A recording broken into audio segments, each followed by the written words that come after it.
Assalamualaikum warahmatullahi wabarakatuh. Waalaikumsalam warahmatullahi wabarakatuh. Waalaikumsalam warahmatullahi wabarakatuh, Ibu. Ya, kita mulai dengan membaca basmalah bersama.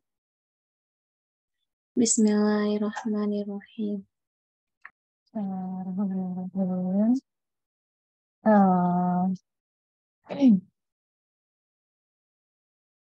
Apa kabar semuanya? Kameranya mana nih ya? Langsung aku langsung.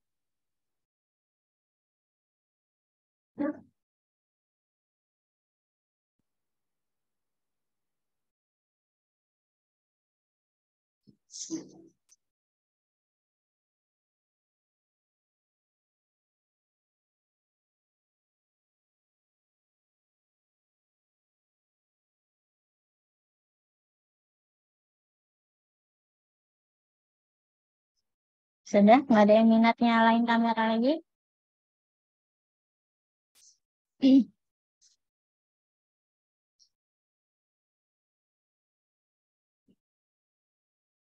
Saya sambil absen ya, karena kemarin kita nggak ada kelas. Itu akademik apa? Yang acara dari fakultas apa nih, Faisal? Akademik Day. Academic Day. Itu acaranya ngapain aja?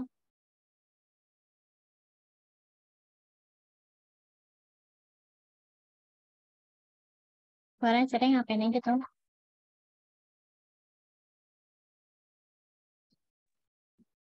Lebih kayak sosialisasi ini sih, Bu, KRS, terus kuliah 3,5 tahun gitu-gitu.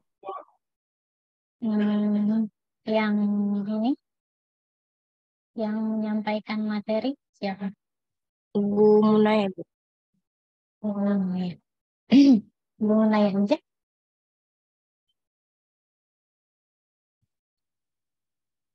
Berapa menit?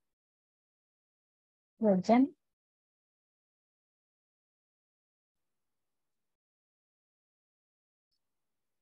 Enggak. Oke. Ini ada 22 mahasiswanya. Ya, saya tandai hadir semua ya. Ada yang double device ya? Raihan kenapa double device ya? Halo Raihan. Ya Ibu, Kenapa double device? saya nggak double di tes Bu, tapi nggak tahu kenapa ini zoomnya jadi 2 dulu. Mungkin saya keluar dulu kali Bu. Oke, coba. Berarti yang nggak masuk siapa ya? Karena kan mahasiswanya ada 22 ya.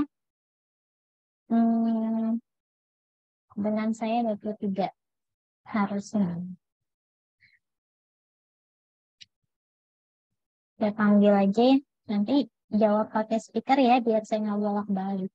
Ke Zoom, saya panggil aja. 41 dijawab pakai mic.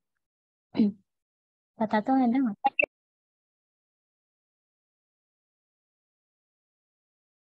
Mana suaranya? Aisyah? Hadir, Bu.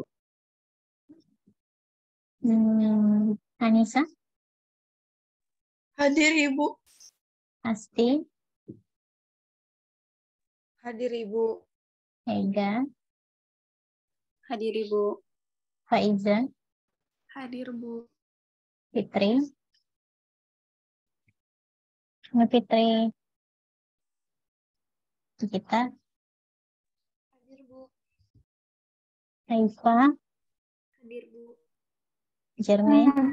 Fitri jaringannya lagi keluar mas. Kenapa mau Dina? Fitri jaringannya sedang bermasalah Bu. Mau Ya apa?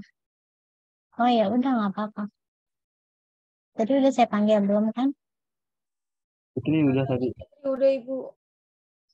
Mau Dina belum. Yang saya panggil siapa? Fitri. Tadi baru sampai Ya Bu. Jermain. Fitri ada enggak? Tadi saya panggil Fitri nggak jawab sama. Tadi Nggak Fitri ada udah ya? join Bu. Terus jaringannya Terus, lagi bermasalah Ibu. Oke. Saya tunggu sampai datang lagi deh. Ada yang di luar kota kah? Kemudian Adnan, Saya Bu, hadir. ada. Khairunisa tadi belum. Khairunisa, Hadir Ibu. Marcelita, Hadir Bu. Maudina, ada ya. Faisal ada. Naufal, Noval hadir Bu. Raisal. Raisa Raisal. belum dapat sinyal kayaknya Bu. Saya chat masih satu sih Bu. Najla. Hadir Bu. Oke. Rifa. Rifa Fatma. Hadir Ibu. Widya. Hadir Ibu. Aisyah. Hadir Ibu. Raihan. Oke. Hadir Bu. Saya simpen ya. Oke. Sebelum kita mulai materi, saya mau bahas tentang form yang sudah diisi oleh kelompok tentang pengajuan surveillance yang akan kalian laksanakan turun lapangan. Nah, ini saya mau tanya lagi satu-satu. Sebentar saya share screen. Sudah terlihat layarnya.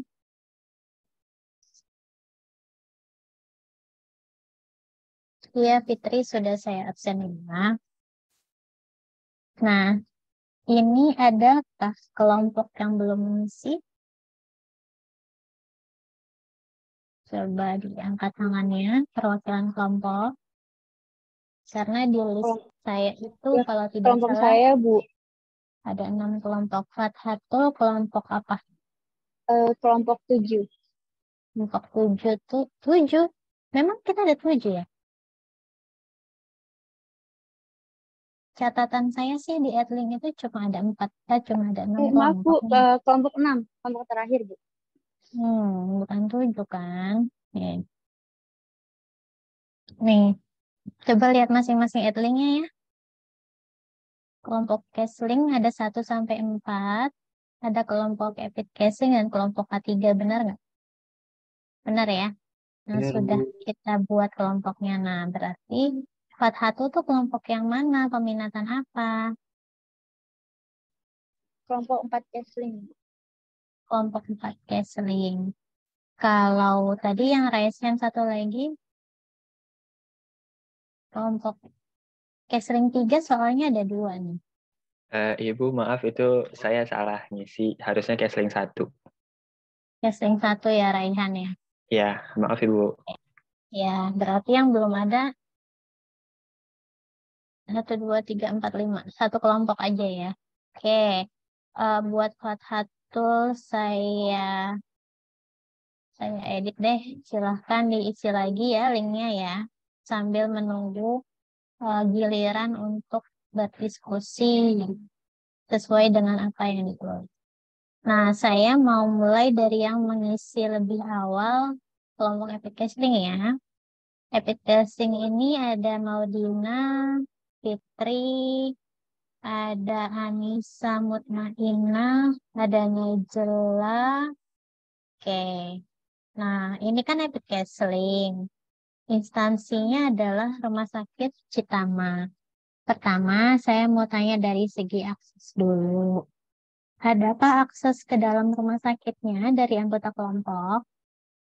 Silakan mungkin gini, dijelaskan dulu ya dari masing-masing kelompok kenapa memilih rumah sakit itu, kemudian kesepakatan waktunya ini sudah diketahui oleh pihak yang akan diwawancara atau tidak, surveillance apa yang akan ditanyakan nanti, gitu ya. Silakan perwakilan dari kelompok antara Najla, Anissa, Fitri, atau Maudina, silakan. Izin menjawab ya Bu. Iya. Sebelumnya maaf tidak mengaktifkan kamera. Jadi kenapa kita mengambil RS Citama ini mungkin karena ada akses yang lebih mudah gitu Bu. Ada kenalan, kebetulan kenalannya itu tetangga saya, yang mungkin tetangga saya ini tuh apa ya, aksesnya itu begitu kuat juga Bu di rumah sakit ini gitu.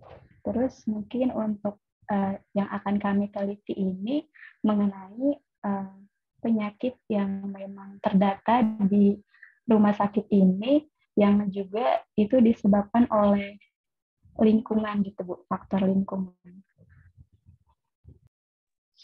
Nah, Fitri, tetangganya bidang apa atau bagian apa di rumah sakit? Bagian administrasinya Ibu, kalau tidak salah. Maaf, sorry, nggak kedengaran Fitri. Bagian apa? Bagian administrasi Bu. Oh, administrasi. Mungkin kamu bisa tanya-tanya. Di sana tuh ada sistem atau ada bagian surveillance apa saja, ya. Jadi nanti bisa dalam form mungkin tidak saya cantumkan ya. Oh iya benar. Nah, instansi yang dituju, terus maksudnya topiknya tentang apa? Surveillance apa? Ya, berarti tadi yang Fitri bilang adalah di sini ya. Topik saya tambahin deh. Ini surveillance penyakit lingkungan ya. Nah, Iya, Fitri betul. nanti cek dulu ada nggak di sana, ya. Baik, Di Bu. sana kita di rumah sakit itu ada bagian surveillance-nya nggak? Karena nanti yang diwawancara biasanya bukan direkturnya, ya, tapi bagian surveillance. Nah, nanti Fitri tanyakan surveillance-nya itu yang ada surveillance apa kalau penyakit. Jadi kenapa perlu? Karena saya mau membuatkan surat kalian untuk perizinan secara resminya. Nanti mesti spesifik wawancaranya tentang topik surveillance apa. Mungkin saya mau share tentang surat yang ada di angkatan sebelumnya ya, supaya teman-teman kebayang.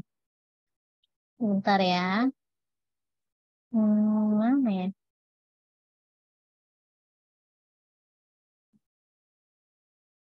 Nah, dulu. Saya izin share whole screen aja. Ini contohnya DLH Jaksel, bentar. Nah, jadi nanti surat yang akan dibuatkan fakultas seperti ini, teman-teman bisa dilihat di layar masing-masing ada PDF saya share. Betul, PDF. Kelihatan nggak? Tolong jawab. Terlihat, Bu. Nah, oke. Ini contohnya adalah kelompok wrestling yang mengajukan kepada Kepala Dinas Lingkungan Hidup Jakarta Selatan.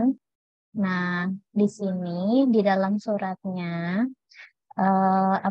berbunyi ya, sehubungan dengan pelaksanaan mata kuliah surveillance Kesmas pada program studi kesehatan masyarakat, kami mohon kesediaan Bapak Ibu pimpinan memberikan izin bagi mahasiswa kami melaksanakan wawancara terkait pelaksanaan sistem surveillance pemantauan kualitas air. Jadi, fokus surveillance yang akan diwawancara adalah tentang pemantauan kualitas air di perusahaan atau di instansi. Kalau ini Dinas Lingkungan Hidup. Nah, kenapa saya minta data nama mahasiswa sama NPM? Karena akan masuk ke dalam list. Nah, kemudian saya minta nanti mungkin tambahan nomor handphone sama email ya. Nah, di sini mekanisme pelaksana wawancara daring menyesuaikan dengan perusahaan atau instansi. Jadi nanti email yang ada di dalam sini, kalau nggak salah saya minta alamat email ya. Nah, ini akan saya jadikan email kontak ya. Setuju atau enggak? Setuju, Bu. Nggak apa-apa. Setuju ya. Email kontak dalam dalam suratnya. Nah, berarti mungkin saya minta tambahan nomor handphone di sini di akhir aja deh. Nanti atau Faisal boleh WhatsApp saya ya. Faisal boleh WhatsApp saya, enggak deh di sini aja. Karena nanti saya akan kirimin ke ini ke Widya. Widya udah lahiran belum ya? Saya lupa minta nomor HP. Berarti Maudina berapa nomornya? Boleh di-mention, temannya udah pada tahu kan nomornya Maudina. Maksudnya bukan privacy ya. Privacy nggak? Kalau privacy DM aja ke saya. Kalau nggak privacy, maksudnya ya teman-teman angkatan nih. Karena sekarang kita sharing informasi itu perlu notes ya. Maudina mana nomor HP-nya? Boleh di kolom chat, boleh. Nah, berarti kalau ada akses, tapi insya Allah dibantu ya Fitri ya. Iya, Kan Ibu, tinggal insya Allah. tinggal pastikan berarti nanti surveillance-nya ini mau apa namanya khusus tentang apa supaya terfokus ya. Nah, tetapi untuk hari dan tanggal wawancara ini kan semuanya per Oktober nih, minggu depan. Saya berikan fleksibilitas sampai suratnya datang ya, sampai suratnya terbuat sampai suratnya jadi dan kalian bisa kasih surat resminya dan tetap saya minta berkomunikasi juga secara formal. Kira-kira pihak rumah sakitnya ini penentuan daring luringnya sudah disepakati atau gimana Fitri kalau yang kelompok Fitri? Kebetulan belum disepakati, Ibu. Belum ya. Nah, ini berarti kan masih rencana kelompok ya. Iya. Ya kan? Nah, berarti nanti silakan dalam bunyi suratnya saya akan menyampaikan kayak gini ya. Adapun mekanisme pelaksanaan wawancara menyesuaikan dengan perusahaan atau instansi gitu ya. Ya. Jadi nanti silakan kamu berkomunikasi lebih lanjut dengan instansi tujuan. Oke. Gitu ya. Nah, sekarang yang kelompok Keseling 2, silakan Novel atau siapa yang mau mewakili menjelaskan tentang apa yang sudah diisi. Iya, Bu. Saya mungkin perwakilan dari kelompok Kesling 2. Tujuan instansi yang kami tuju itu Puskesmas Bojong Sari. Karena dikarenakan Puskesmas Bojong Sari yang lokasinya tidak jauh dari rumah saya dan saya juga sudah sering melakukan tugas di sana. Jadi saya kira dan teman-teman di Puskesmas Bojong Sari ini udah tepat Ibu untuk tujuan wawancara surveillance kita. Nah, berarti nanti Tujuannya suratnya mungkin ditujukannya tetap ke kepala puskesmas ya, ke Novel ya, kepala, karena kan iya yang Ibu. ya. Ya. Tetapi nanti, nah kamu perlu minta nama kepala puskesmasnya ya. Iya. Di sini kan Lilis doang nih, nggak tahu siapa. Ya, soalnya namanya belum jelas. Jadi nanti mungkin teman-teman mengisi ulang form. Saya akan perbaiki dulu formnya supaya apa namanya lebih enak, informasinya lebih lengkap yang dituliskan. Sama nanti Novel kira-kira surveillance apa yang dituju Novel?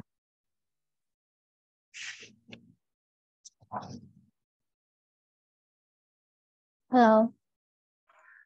Halo Ibu, iya mungkin antara surveillance mengenai kualitas air sama ini mungkin Bu sanitasi lingkungan sekitar puskesmas.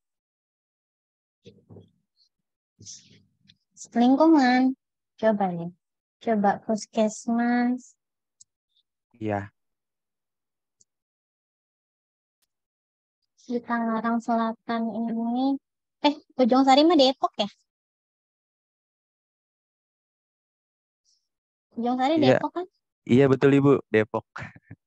Nah, itu di puskesnya ada bagian surveillance apa dulu? Kamu udah tanya-tanya belum di sana? Air Kalau ada untuk yang kayaknya air nggak sebenarnya ada deh. iya saya belum nanya tempat surveillance-nya sih Bu. Baru berhubungan dengan Oh. sekretarisnya aja. Nah, coba tak kamu tanya ke sekretarisnya nggak apa-apa yang Lilis itu ya? Bu Iya, Lilis Ibu itu. Lilis. Nah, kamu boleh tanya, Bu, di puskes itu ada surveillance apa aja ya, gitu. Ya, nanti kamu identifikasi. Setelah itu kamu pilih. Misalnya Baik kalau Ibu. dia ada beberapa surveillance, maka nanti kamu pilih salah satu yang berkaitan dengan kesehatan lingkungan. Oke? Ya, baik Ibu. Itu ya. Jadi Ya. kata puskesmas. Oke. Nah, berarti saya tetap minta nanti nama lengkap dokternya, kepala puskesmasnya, sama bidang surveillance yang dituju ya. Kita mau kelompok mau mewawancara bagian surveillance apa. Kemudian ada lagi dari kelompok mana nih? K3. Mana kelompok K3? Silakan siapa yang mau. Saya perwakilan. Ya,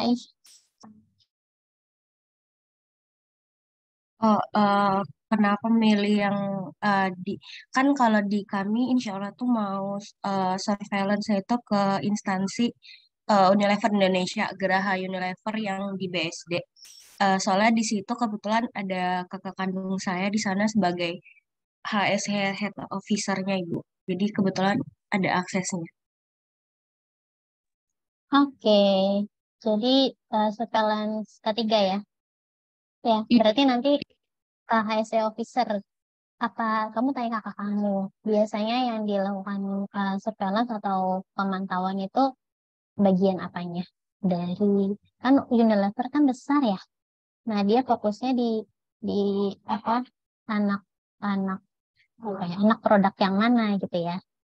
Pekerjaan yang mana karena kan ada yang bikin makanan, ada yang bikin sabun gitu kan beda-beda kan ya kayak Walls kan masuknya Unilever tuh. Ya. Terus kalau kamu di mana kerjanya? Kakak Bidang saya kebetulan pusatnya Unilever itu Bu Gerahaya, jadi lebih bukan bukan bukan pabrik ya, tapi bukan kantor ya, kantor.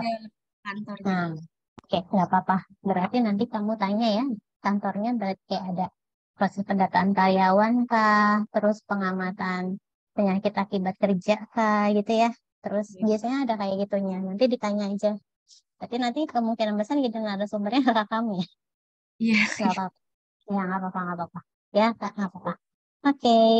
Berarti nanti saya akan bikin form ulang ya, supaya teman-teman ini. Terus, berarti nanti suratnya ke siapa tuh? Ditujunya ke siapa, Aisyah? Ini Ibu ada saya cantumin yang ini yang udah sebagai HSE koordinator. Oke, namanya ini. Ya. Indah Dwi Amanda. Oke, PT Unilever Indonesia ya, berarti ya. Oke, kemudian kelompok Kesling 3. Silakan siapa yang mau menjelaskan. Ibu maaf sebelumnya. Mm-mm. Yes, kan di Gform saya buatnya daring ya Ibu karena masih belum pasti. Jadi kebetulan konfirmasi kakak saya, insya Allah bisa luring itu nggak apa-apa kan ya Ibu? Nggak apa-apa, jadi nanti semua kelompok mungkin konteksnya saya akan sampaikan suratnya kayak gini ya. Terus pelaksanaan wawancara menyesuaikan dengan perusahaan atau instansi gitu ya. Jadi mereka bisanya online atau offline gitu ya. Silakan nanti disepakati aja yang penting terlaksana. Oke, saya nanti paling kasih deadline aja. Pedomannya udah ada belum ya di Google Drive? Udah Ibu yang pedoman wawancara udah ada. Ya, udah ada ya. Jadi itu yang jadi patokan. Kemudian tanggal deadline nanti saya kabarin. Oke, terima kasih ya kelompok ketiga. Yang Kesing 3 silakan. Ya Bu, kebetulan kan ini ada di Puskesmas Kalideres. Aksesnya tuh kebetulan ada saudara saya yang kerja di situ sebagai perawat. Jadi di Puskesmas Kalideres.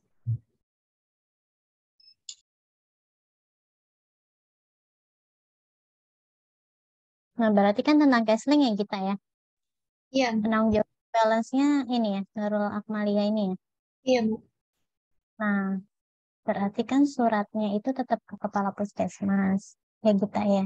Iya, Nanti kamu tanya nih ke saudara kamu, kalau misalnya bersurat harus PTSP. Kan kalau di DKI itu PTSP ya.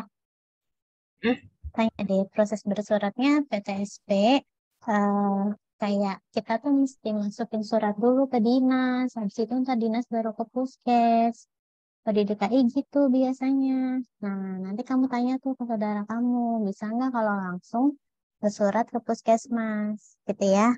Ya, Supaya Bu. nanti tujuan suratnya jelas. Kita harus mencantumkan ke dinas atau ke puskesmas.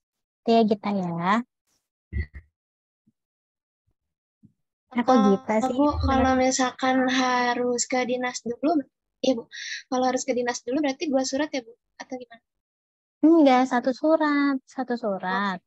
Tapi nanti untuk apa namanya mekanisme pelaksanaan sebenarnya kalau memang kamu sudah dekat dengan eh, orang yang bekerja di puskes itu dan ya udah nggak apa-apa biasanya bisa online aja deh kita walaupun suratnya belum datang yang penting kepala puskesnya ada setuju misalnya tapi suratnya tuh belum turun dari dinas yang nggak apa-apa kamu jalanin aja deh yang penting udah ada ACC gitu tapi saya sarankan tetap izin secara lisan gitu ya maksudnya menunjukkan attitude yang baik gitu nah karena biasanya persuratan ke DKI itu lama ya prosesnya bisa seminggu 2 mingguan gitu baru turun ke puskes. Nanti tolong pastiin dulu ya PTSP atau enggak gitu.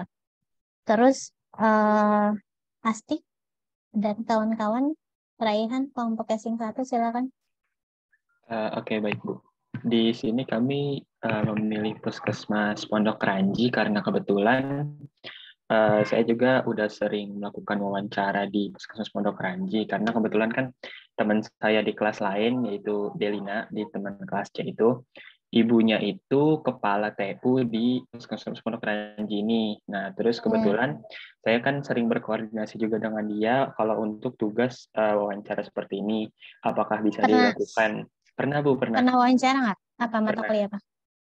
Waktu itu apa ya saya lupa waktu itu diajar apa sama Pak Mustaqim aduh saya lupa lagi nama matkulnya apa bukan ada satu lagi semester lalu nah kebetulan ya selanjutnya kebetulan saya juga berkoordinasi juga sama Delina ini apakah bisa nah kebetulan katanya bisa kebetulan tugasnya kan sama juga ya Bu wawancara juga dia jadi barengan gitu Bu. Jadi kayak antara kelas C dengan kelas BL1 ini ada apa itu namanya kayak join gitu Bu buat wawancaranya ini kayak gitu Bu. Oke. Jadi dia juga wawancara di situ. Iya betul Ibu. Tetapi topiknya mungkin berbeda. Topiknya beda. Dia peminatan apa? Counseling juga Bu. Nah, berarti nanti silakan ditentukan ya mau tentang apa topik wawancaranya, tapi pastikan dulu ke orang surveillance-nya, maksudnya mereka tuh adanya surveillance apa aja gitu ya. Kan biasanya mereka punya surveillance imunisasi, surveillance STBM, surveillance TB misalnya. Kalau yang counseling mau ngambil surveillance TB nggak apa-apa karena itu penyakit berbasis lingkungan atau misalnya surveillance apa tuh namanya ABJ angka bebas jentik ya yang kaitan sama sama DBD gitu. Pokoknya tanya aja yang di surveillance terkait dengan kesehatan lingkungan adanya apa aja dan kamu ambil itu. Terus terkait dengan persuratan berarti langsung ke kepala puskes ya. Oke baik Bu. Tapi saya izin bertanya Bu. Kebetulan kan saya wawancaranya hari ini, janjiannya hari ini jam 12 dan beliau pun sudah nge-ACC gitu Bu. Nah jadi itu apakah surat harus ada menunggu surat atau bagaimana ya Bu? Oh kamu sudah punya itu, sudah punya waktu hari ini? Iya untuk sudah ada di wawancara. spare Tapi waktunya. Oh alah, berarti jangan-jangan kamu mesti sampaikan dulu ya pedomannya ya supaya nggak ada informasi yang missing ya. Ya saya jelasin dulu ya. Oke, Kalau baik, Bu. memang kalau secara informal itu dia sudah oke mau diwawancara, itu nggak masalah kamu laksanakan karena sebenarnya lebih cepat lebih baik. Tapi jangan sampai kayak kan nih materinya saya belum nyampein nih.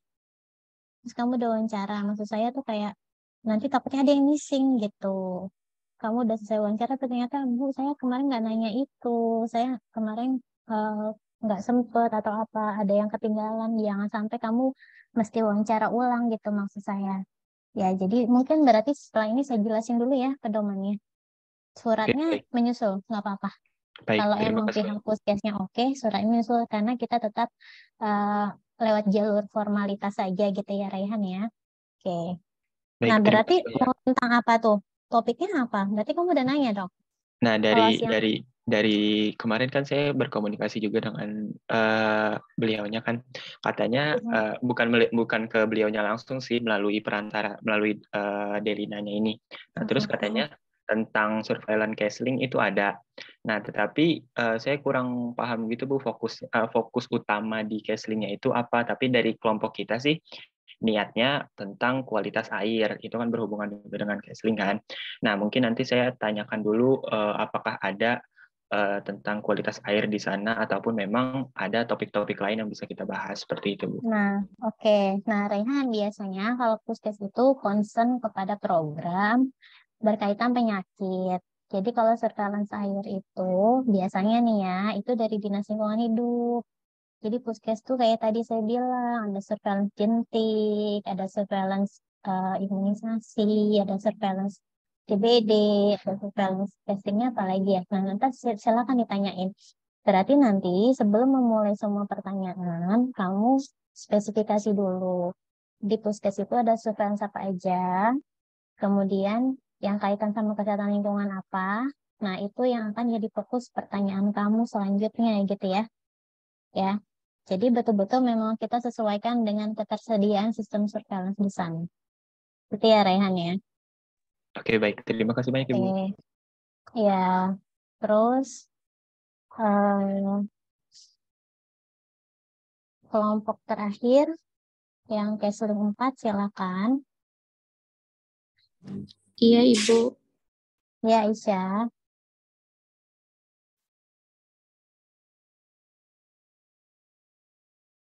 Silakan.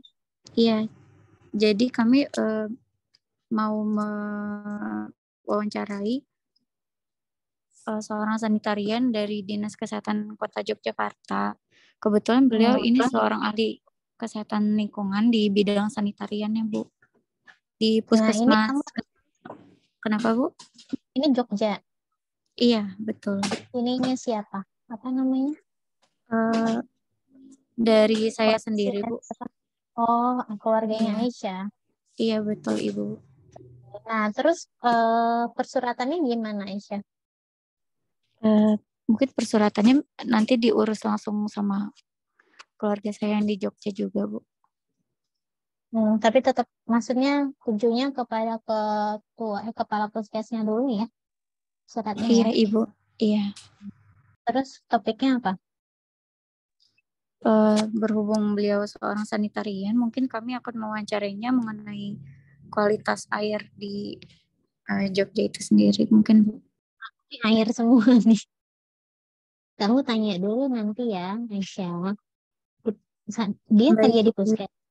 Dia kerja di puskes, sanitarian puskes. Atau gimana, Kak, Bapak Bejo ini? Iya, Ibu. Seorang sanitarian di puskesmas. Nah, kamu tanya dulu. Ya, surveillance casing di sana apa? Kayak Raihan tadi. Kalau emang surveillance airnya nggak ada, jangan dipaksa tanya gitu loh, maksud saya ya, Aisyah ya. Ya, kalau ada silahkan. Iya. Ya, kalau ada silahkan kalau kamu tanya. Tapi kalau nggak ada, ya yang ada gitu. Ya, Aisyah ya. Ini waktunya Baik, sudah Ibu. fix. Waktu wawancaranya sudah fix. Sudah, Ibu sudah janjian dengan beliau. Oke. Nah, nanti kalau yang online, berarti saya minta rekamannya ya. Saya minta Iya, Ibu. rekamannya. Nanti saat presentasi mungkin bisa ditayangkan cuplikan. Ini semua nih, semua yang online nanti saya minta ditampilkan cuplikan untuk rekaman hasil wawancaranya. Kalau misalnya yang offline, berarti rekamannya itu boleh pakai handphone kok ya, record suaranya aja, terus foto-foto nggak apa-apa. Karena kalau wawancara kita rekam videonya kan butuh storage yang besar ya, biasanya ya. Jadi video aja nggak apa-apa. Habis itu kamu boleh dimasukkan nanti attachment rekamannya. Nah, kemarin tuh petunjuk tugas yang ini ya. Semua kelompok sudah kan ya? Ada yang belum nggak? Ada semua ya. Yang terakhir tadi kelompok Aisyah ya. Nah, mungkin saya mau diskusiin dulu karena ada yang sudah mewawancara hari ini, tapi materinya tuh saya belum selesai ngajarinnya sebenarnya kan. Nah, ini bersifat kelompok. wawancaranya silakan sampai maksimal akhir bulan ini ya. Kalau misalnya tanggal 31 berwawancara gimana ya? Masih nggak apa-apa sih, masih nggak apa-apa ya. Kita tuh kalau nggak salah tetap ada UTS ya. Saya mau lihat RPS dulu, nggak saya lupa.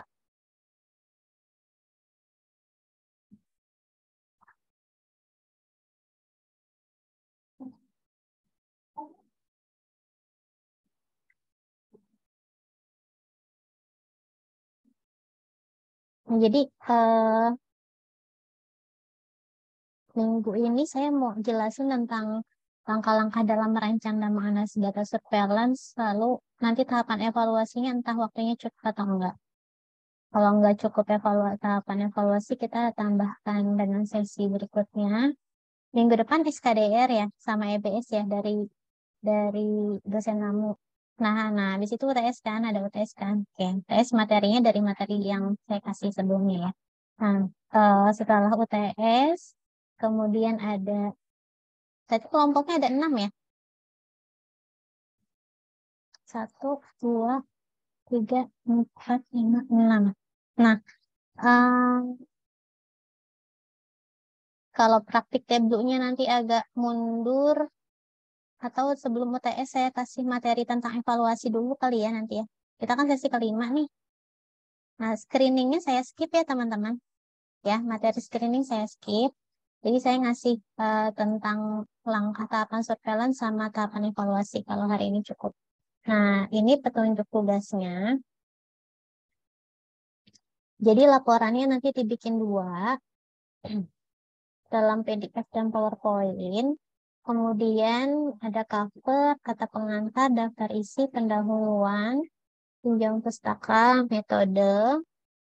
Nah, jadi di dalam pendahuluan itu latar belakang kenapa kamu mau membahas tentang pelaksanaan surveillance di topik spesifik kayak tadi misalnya mau surveillance penyakit akibat lingkungan di rumah sakit Citama misalnya tadi kelompok berapa tuh.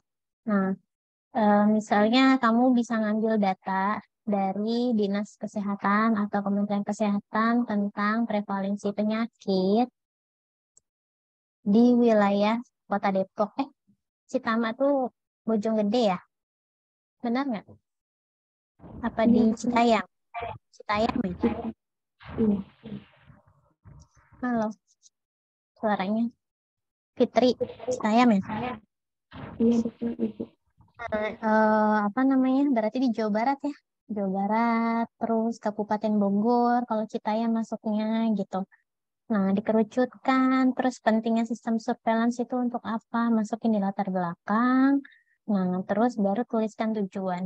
Jadi, cuma 2 aja di dalam pendahuluan.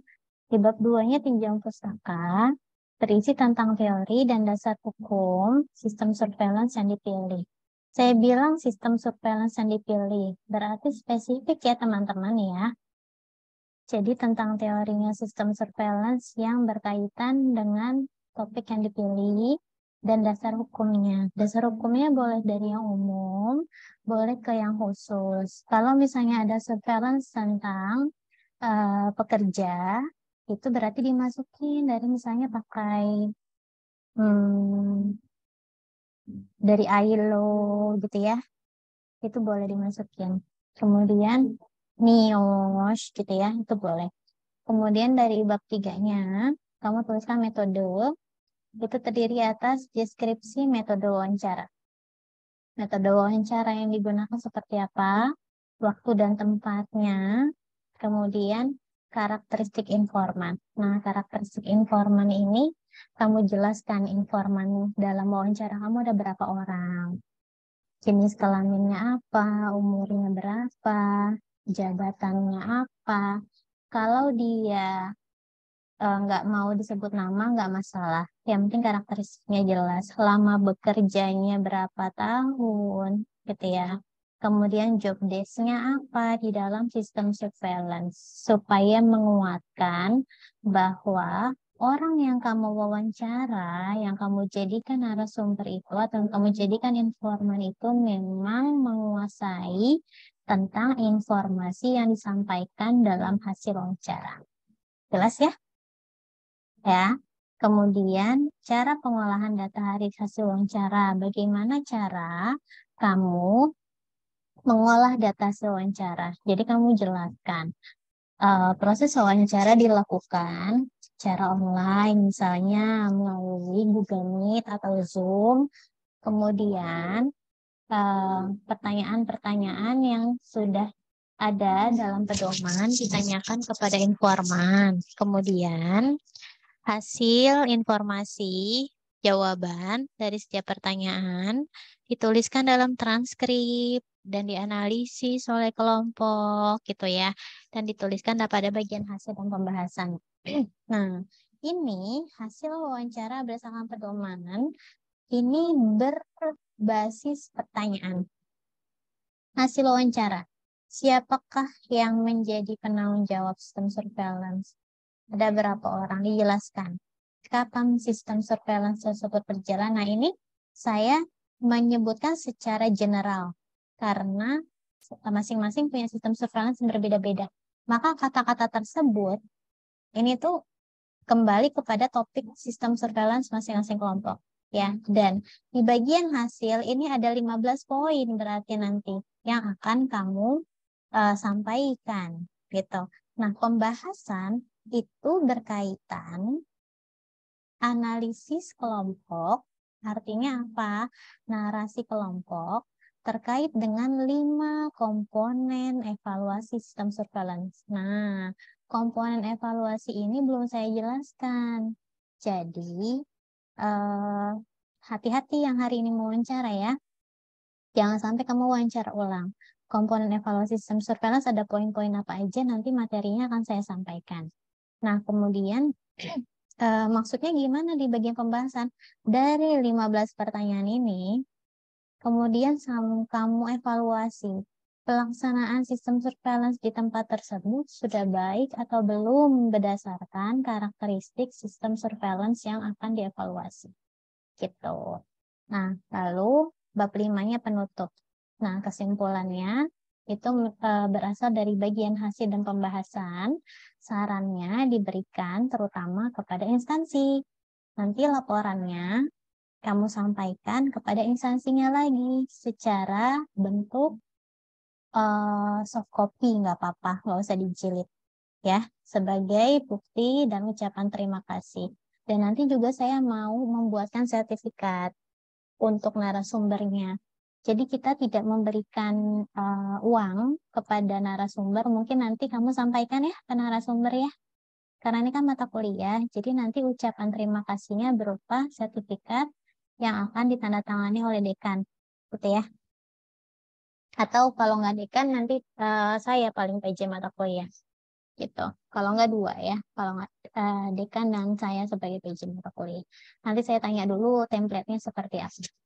Oke. Nah, lalu daftar pustakanya pakai Harvard karena tadi ada bagian terbelakang dan tinjauan pustaka, dan di bagian pembahasan ini sangat memungkinkan juga kamu mencantumkan sumber-sumber dari buku yang pernah saya kasih di dalam RPS, linknya ya, dan juga ada di dalam folder kalau nggak salah ya, di folder materi. Misalnya kamu baca pakai Principle of Epidemiology atau Principle and Practice of Public Health Surveillance, lalu kamu kutip, ini boleh. Kemudian di dalam lampiran, nah kamu silahkan cantumkan foto kegiatan wawancara. Bu, kalau yang online gimana? Di screenshot aja ya. Di screenshot, lalu ada transkrip wawancara. Apa bedanya bagian hasil dengan bagian transkrip? Nah, kalau bagian hasil adalah sintesis. Sintesis itu parafrase dari hasil wawancara kamu yang secara lisan. Jadi gini, kadang kan ada narasumber yang menyampaikan informasi dengan bahasa santai gitu ya. Bahasanya bahasa informal yang kemudian kamu harus tuliskan ulang ke dalam bab 4 ini, tentunya harus pakai bahasa yang formal. Benar nggak? Nah, di bagian hasil ini kamu mengetikkan ulang dengan bahasa formal. Jadi sudah rapih tanpa merubah maknanya, maksud saya. Ini adalah bagian hasil. Tetapi di bagian transkrip wawancara yang ada di lampiran, ini betul-betul copy paste dari ucapan informan. Kalau dia ada ngomong gimana ya, sebenarnya tuh, nah ada gitu-gitunya, nah itu tetap kamu ketik di dalam transkrip. Oke, ngerti ya maksud saya ya? Jadi itu transkrip tuh kayak betul-betul 100% sesuai dengan apa yang diucapkan oleh informan. Satu huruf pun, satu kata pun itu sama. Walaupun ada bahasa yang tidak baku. Oke, ngerti ya maksud saya ya? Perbedaannya antara hasil dan wawancara. Kenapa? Karena saya akan meng-cross-check informasi yang di dalam transkrip dengan informasi yang di dalam hasil itu sama atau berbeda. Lalu, saya mau sampaikan, jika nanti ada informan yang memberikan dokumen kayak ini loh bentuk laporan surveillance kami, terutama yang dari Puskes biasanya, atau mungkin yang orang K3 juga mau ngasih tahu nih buku laporan surveillance-nya mereka tuh kayak gimana ya, atau pernah ada di website-nya atau apa. Nah, kalau misalnya dia ngasih dokumen-dokumen itu, capture-annya ada di bagian hasil. Oke, kamu screenshot di bagian hasil, karena nanti ada bagian diseminasi informasi, ya kan? Dan penulisan laporan. Nah, untuk dokumen asli, misalnya, oh Bu, saya dikasih laporan sejumlah 200 halaman misalnya ya. Saya dikasih laporan surveillance sejumlah 200 halaman. Itu di mana? Itu ada di lampiran terpisah. Oke? Di lampiran terpisah dalam proposal dalam laporan. Jadi kamu nggak usah ngetikin ulang.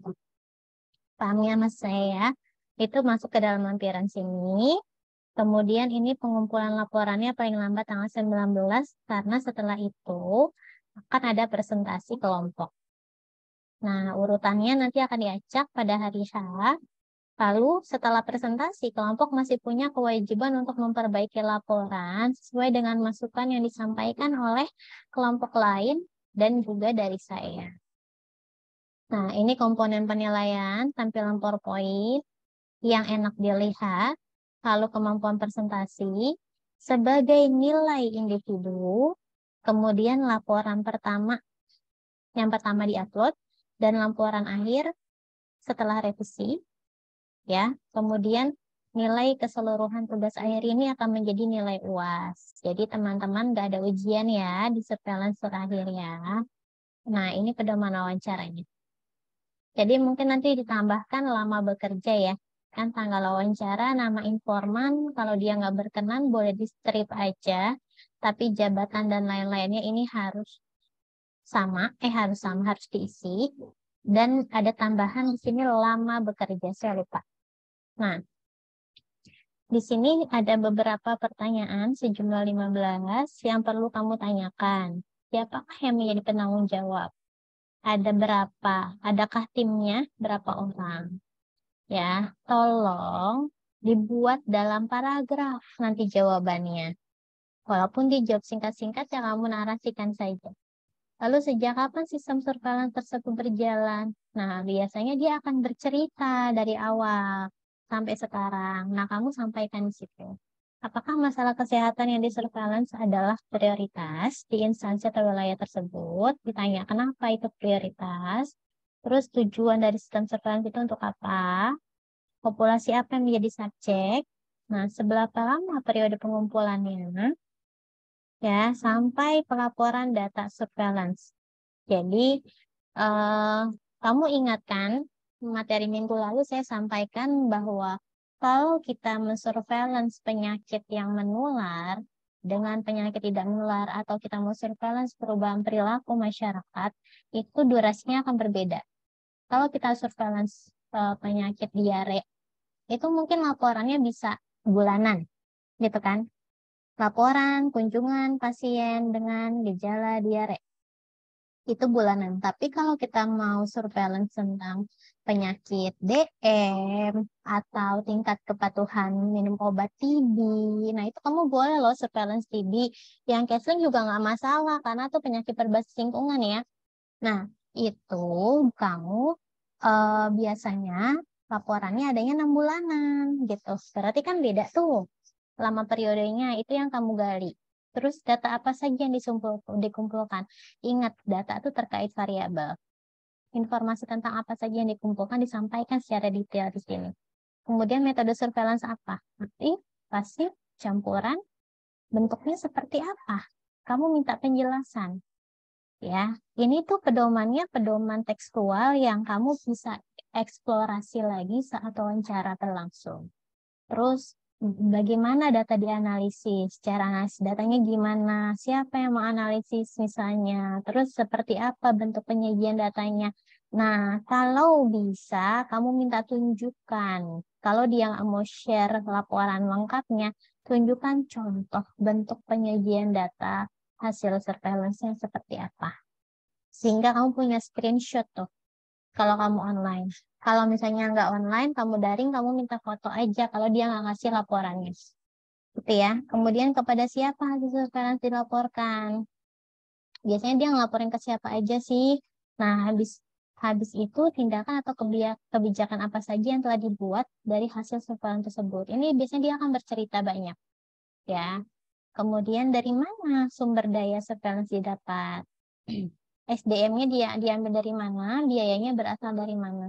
Itu dijelaskan.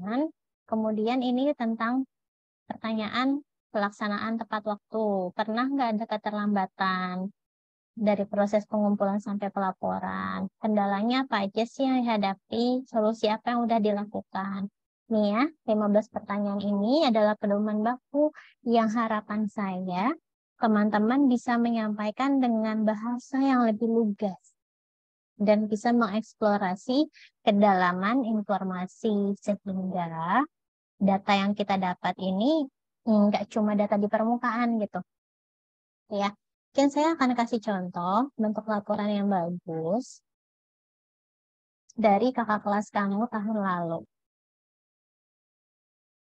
Ada yang mau ditanyakan dulu nggak terkait pedoman itu? Sampai saya cari laporan dari kakak kelas kamu.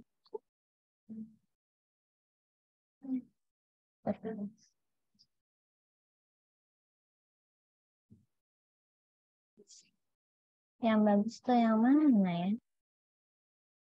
Coba taruh. Kelompoknya Adi bagus nggak? Nggak bisa. Nggak bisa.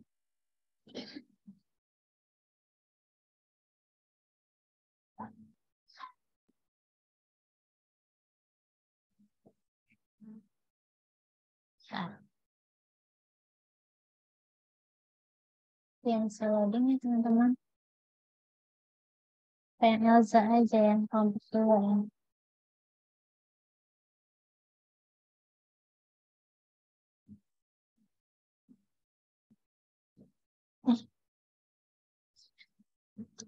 Nah, kalau yang kelompoknya Elza ini, yang ini kayaknya, oh ini nggak bisa. Nah, ini bentuk contoh laporan dari kelompok kakak kelas kamu nih anak Keseling kalau nggak salah. Apakah tiga ya? Saya lupa. Nah, surveillance kesehatan pekerja pada PT Minyak dan Gas negara Qatar. Ini pun dapat karena ada keluarga yang kerja di sini ya, dan kebetulan jadi HSE nggak masalah gitu ya. Saya cuma pengen kamu dapat pengalaman tentang pelaksanaan sistem surveillance-nya di sana. Ini contohnya, ini latar belakang, kantor pengantar, daftar isi, pendahuluan. Nah, pendahuluan yang di sini saya nggak komentari banyak karena ada kekurangan, tidak dicantumkan sumber literaturnya. Ya, besok kamu kalau bikin laporan di sini mesti ada sumber literaturnya.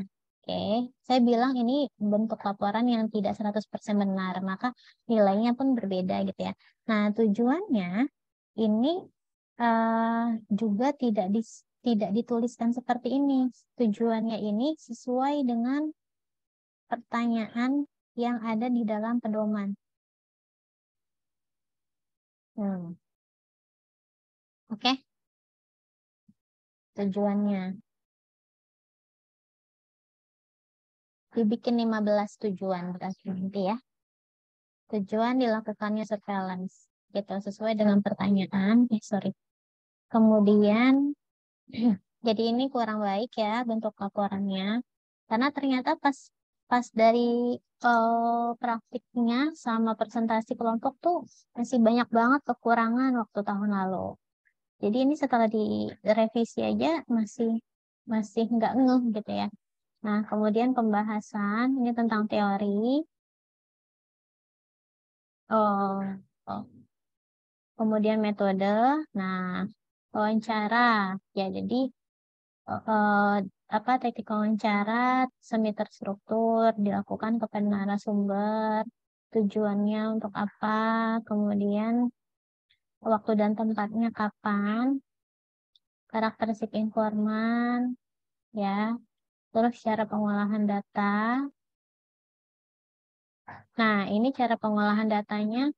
Di sini setelah dilakukan wawancara, hasil wawancara dengan semua anggota kemudian dijabarkan dan ditarik sebuah informasi. Nah, setelah didapatkan dijadikan laporan dalam bentuk PDF dan PPT. Sebenarnya begitu. Nah, ini hasil dan pembahasannya. Nah, hasil wawancara dapatkan hasil sebagai berikut. Kayak gini ya teman-teman ya. Kalau bisa didetailkan, dipanjang. Ini bentuk hasilnya. Lalu bagian pembahasan. Nah, dalam pembahasan nanti kamu bahas evaluasi sistem surveillance. Jadi nanti ada beberapa aspek. Ada aspek importance, ada aspek objective and operation, ada aspek usefulness, aspek atributnya, simplicity, flexibility, acceptability, sensitivity, predictive value positive, dan representativeness, serta timelines. Kemudian dan kaitannya dengan resource requirement. Nah, ini dia bikin pembahasannya nggak mendalam. Ya, karena mereka ngerjainnya mepet-mepet deadline. Jadi saya tekankan ke teman-teman, bagus kalau sudah bisa wawancara hari ini. Tapi setelah wawancara, tolong langsung ditulis paling enggak transkripnya dulu. Gitu ya. Supaya nggak lupa hasil wawancaranya tuh apa aja. Kalau ini penutup, nah di bagian penutupnya ini kurang tepat. Karena di kesimpulan itu mestinya kamu menuliskan apa yang didapatkan berdasarkan 15 pertanyaan dan evaluasi di bagian pembahasan. Oke? Bagian pembahasan. Nih, yang ada berapa poin dari importance sampai poin resources. 5 poin besar. Lalu sarannya apa yang bisa disampaikan kepada perusahaan tersebut. Lihat, referensinya cuma 4, artinya mereka kurang effort gitu ya. Nah, ini lampiran adalah transkrip. Nah, transkrip ini mesti dimiringkan ya. Kayaknya ini dia kurang bagus bikin transkrip. Coba. Sebentar, nggak bisa dibuka. Banyak yang nggak bisa dibuka.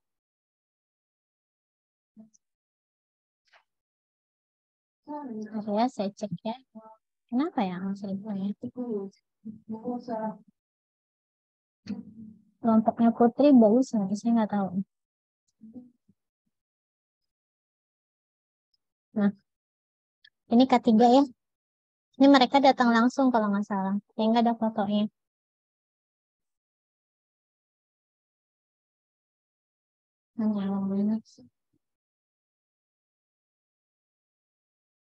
Nah, tujuannya ini.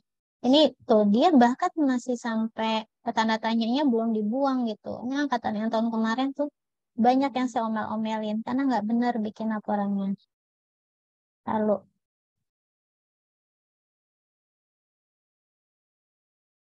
nah, kayak gini transkrip ya. Tapi dimiringin ya, karena ngomong langsung, kutipan langsung tuh pakai tanda miring ya. Dimiringkan. Iya, ini gini. Ya, oke, gitu kan. Oh iya iya. Nah, itu transkrip. Tapi enggak, kalau tembok-tembok gitu, Pak. Nah, ini kan nggak mungkin ada di bagian hasil ya. Nah, nanti pewawancaranya kamu tulis juga nih siapa yang nanya. Kan kamu punya anggota kelompok.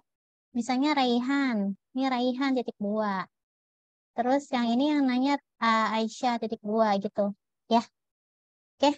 Jadi sesuai nama yang nanyanya siapa. Gitu. Tolong dicatat poin-poin besar, poin-poin penting tadi yang saya nggak tuliskan di dalam detail perincian laporan, karena akan panjang sekali kalau saya tuliskan. Ini kayaknya dia punya foto, tapi fotonya dimasukin nama dia, dipepet ya kayaknya fotonya. Nah, kamu nanti fotonya dimasukkan di dalam lempirannya. Nih, jadi saya tuh tahun kemarin perdana ngajar surveillance dan ternyata mahasiswa agak kaget gitu dengan penugasan ini. Makanya saya masih memaklumi yang tahun lalu ada sedikit atau banyaknya ketidaksempurnaan. Jadi jadikan pelajaran buat teman-teman ya. Nanti kalau mau lihat contoh-contoh laporannya, saya pilihin dulu ya yang bagus-bagus, yang lumayan bagus gitu, supaya bisa teman-teman lihat. Karena tadi ternyata nggak bagus semua, banyak yang nggak bagus gitu. Tapi jangan dijadikan patokan ya. You must be better than them. Oke. So, ada yang mau tanya dulu nggak tentang tugas? Saya sambil buka materi. Ibu, saya izin bertanya Bu tentang tugas. Ya, Nova, silakan. Ini Bu, saya baru dapat kabar dari tadi yang orang puskesmas. Saya kan kalau Bojong Sari ada surveillance untuk penyakit PD3I. Itu kan penyakit yang dapat dicegah dengan imunisasi. Apakah itu masih nyambung dengan Kesling ya Bu? Kan kalau penyakit PD3 itu kan contohnya seperti difteri ya Bu, yang dimana faktor lingkungan juga mempengaruhi dari penyakit difteri. Seperti itu. Bagaimana Bu? Saya agak kurang paham. Nah, kalau Keslingnya ada nggak surveillance Nova? Dia cuma PD3 doang. Iya, dia sih baru jawab adanya surveillance PD3I aja Ibu. Ya udah nggak apa-apa. Kan Nggak kalau apa-apa. PD3 itu kan ada difteri, pertussis, tetanus, ada tentang campak ya, ada tentang BCG, yang wajib kan itu polio. Nah, nanti kamu lihat ya bentuknya kayak gimana ya dari sistem surveillance itu. Nah, mungkin maaf Ibu, mungkin nanti saya berfokus kepada salah satu penyakit atau bagaimana ya Bu? Nah, gini, kalau misalnya difteri itu kan vaksinnya barengan sama DPT ya. Iya. Difteri, pertussis, tetanus. Kamu nggak bisa fragmented ke difterinya doang biasanya. Jadi kayak yang akan disampaikan sama dia tuh pasti cakupan imunisasi per tahun ya, kelengkapan ini itu, terus berapa jumlah kasus yang pernah ada. Kalau misalnya difteri doang itu agak sulit, tapi paling kamu bisa nyampurin dengan pertussis sama tetanusnya Nova gitu, karena kan program imunisasinya jadi satu. Kalau campak berarti campurnya sama rubella, MR gitu ya, karena kan program imunisasinya jadi satu tuh vaksinnya. Nah, nanti pemantauan penyakitnya, tingkat keberhasilan biasanya nggak cuma dari berapa persen diimunisasi, tapi berapa kasusnya sih, masih ada nggak kasusnya, naik apa turun gitu ya Noval ya, gambarannya kayak gitu. Nah, kalau dia nggak jelasin kasus penyakitnya, kamu yang nanya ya. Jadi maksud saya dari 15 pertanyaan itu tuh kamu eksplorasi sendiri gitu. Oh, berarti kalau cakupannya tinggi, data kunjungan pasien balita yang pernah sakit difteri ada nggak Pak atau Bu gitu ya Nova. Kamu mesti nanya. Mungkin untuk pertanyaannya nanti agak divariasin sedikit ya Bu ya. Boleh, sebagai pengayaan informasi gitu ya, supaya dapat infonya nggak terlalu dikit gitu. Oke, berarti nggak apa-apa ya Bu untuk Kesling untuk PD3I. Nggak apa-apa. Oke. Terima kasih ya Ibu. Sama-sama. Ada lagi yang mau tanya? Sudah cukup jelas tentang gambaran apa yang akan dilaksanakan. Saya pesan kalau memang ada kebingungan boleh tanya lewat Faisal sebagai PJ atau tanya saya langsung nggak apa-apa ya, di Japri aja. Maksudnya lebih baik tanya daripada ntar kamu salah bikin laporannya gitu ya. Kalau ada yang bingung boleh ditanya aja. Tuh, dia mau tanya lagi nggak? Saya belum ketemu materinya. Sana.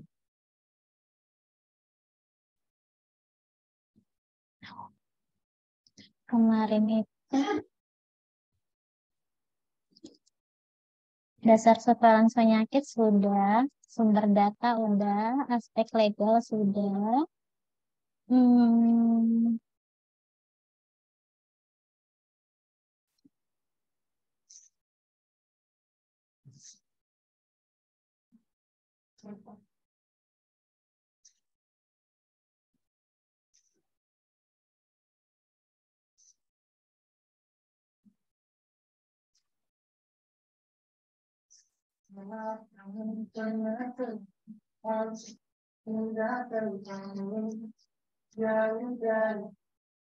kita tuh sesi keberapa sih?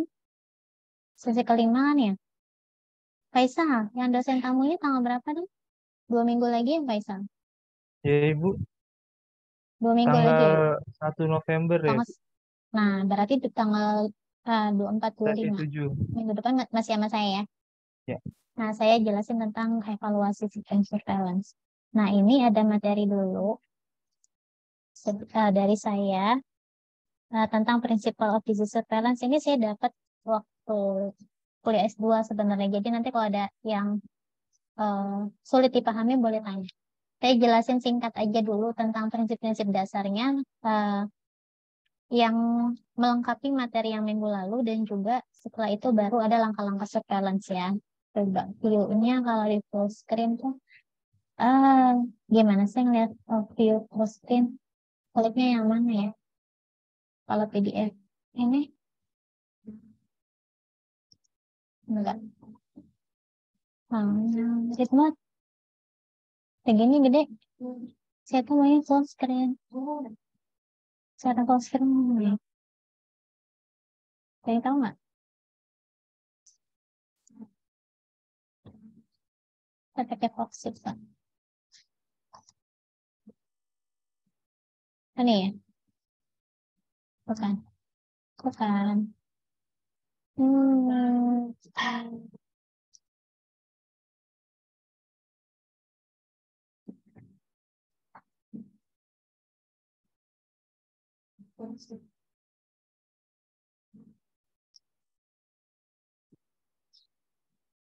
Visible? Wow. Kegedean. Kegedean ya. Nah, principle of disease surveillance.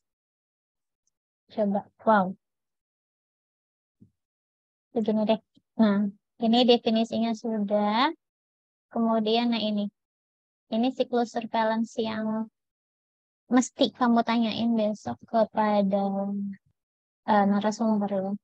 Jadi, dari healthcare system, puskesmas, rumah sakit, perusahaan, itu bagaimana cara mereka mengumpulkan data, kemudian bagaimana cara mereka melaporkan data, sehingga menjadi informasi, laporin datanya ke siapa, ya, public authority-nya, kemudian informasi itu apakah dianalisis dan diinterpretasi nggak, kemudian keputusan dari hasil pelaporan datanya apa, ada feedback nggak, kebijakan apa yang dilaksanakan atau dibuat dari hasil surveillance tersebut. Kayak misalnya kalau cakupan imunisasi itu sempat turun, misalnya nanti nih gambarannya Novak, kemungkinan 2020-2021 tuh cakupan imunisasinya turun. Ya. Nah, nanti kamu tanya, dari turun itu kira-kira kebijakannya apa yang dilaksanakan. Gitu ya. Nah, kemudian tujuan surveillance-nya apa? Tadi saya ngasih pedoman kamu untuk bertanya pertama kali pada pertanyaan nomor 4. Tujuan apa? Karena dari tujuan sistem surveillance menentukan nanti pelaksanaan sistem surveillance-nya. Nah, Surveillance itu bisa bertujuan untuk mendeteksi epidemik, memonitor tren penyakit, mengevaluasi sebuah intervensi. Nah, intervensi ini kalau surveillance PD3I yang dievaluasi itu program imunisasinya biasanya. Kemudian memonitor progres tentang kebijakan kontrol. Kebijakan kontrol itu program KB untuk mengontrol kelahiran ya atau kehamilan tidak diinginkan. Itu gimana progresnya. Kemudian memonitor pelaksanaan program, bisa memprediksi epidemi atau outbreak, bisa mengestimasi future disease impact. Ini kayaknya udah kemarin ya. Nah, contoh-contoh tujuan surveillance, nanti materinya saya kasih aja nih yang udah kemarin teman-teman interpretasi bareng-bareng ya, sama materi yang udah saya kasih. Nah,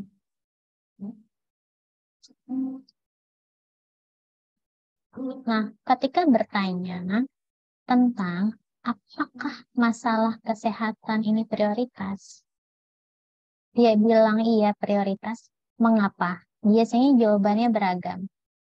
Alasannya, pertama, ini menjadi prioritas global, ini menjadi prioritas nasional dari kementerian, atau kasusnya masih tinggi di wilayah sini.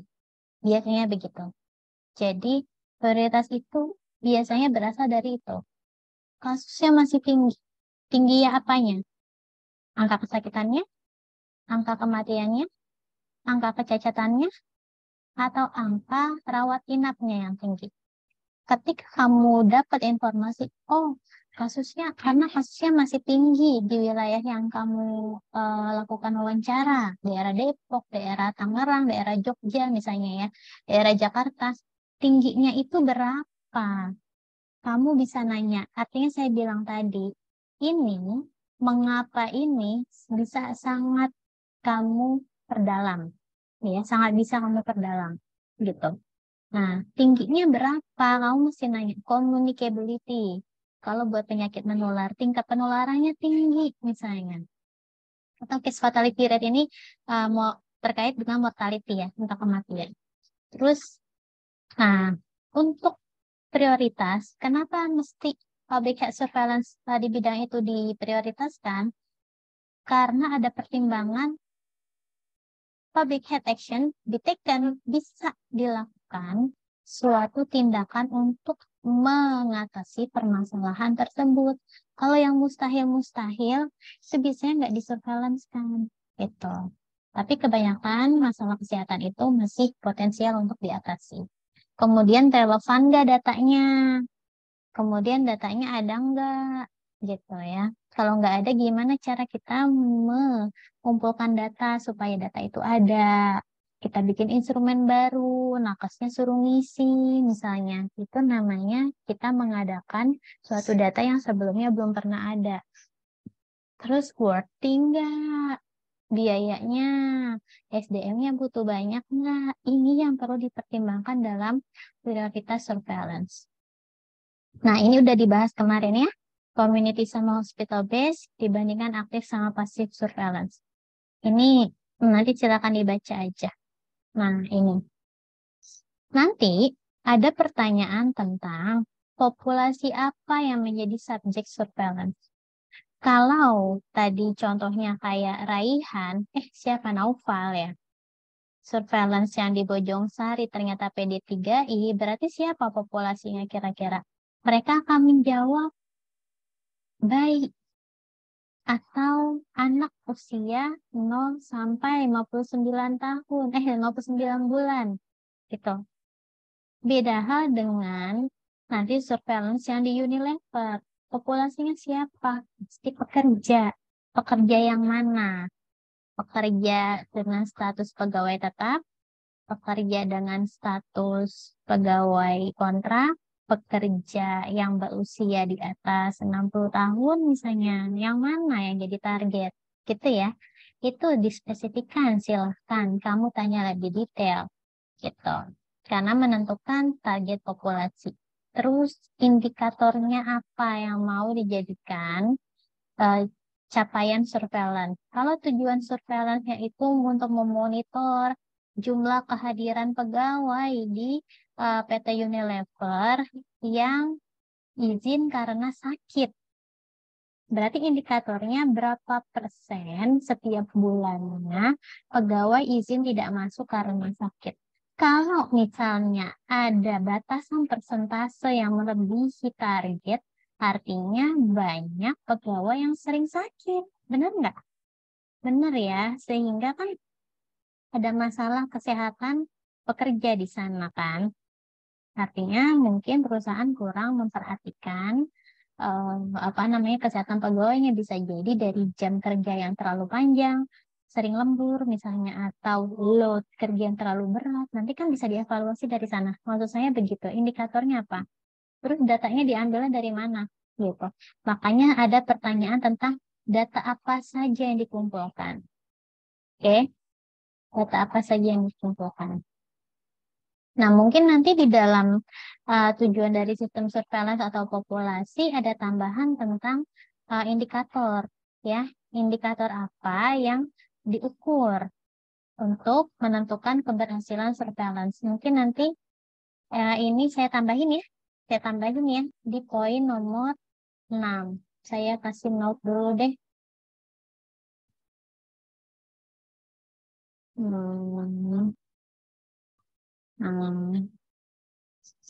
Indikator apa yang diukur untuk dijadikan patokan tingkat keberhasilan surveillance.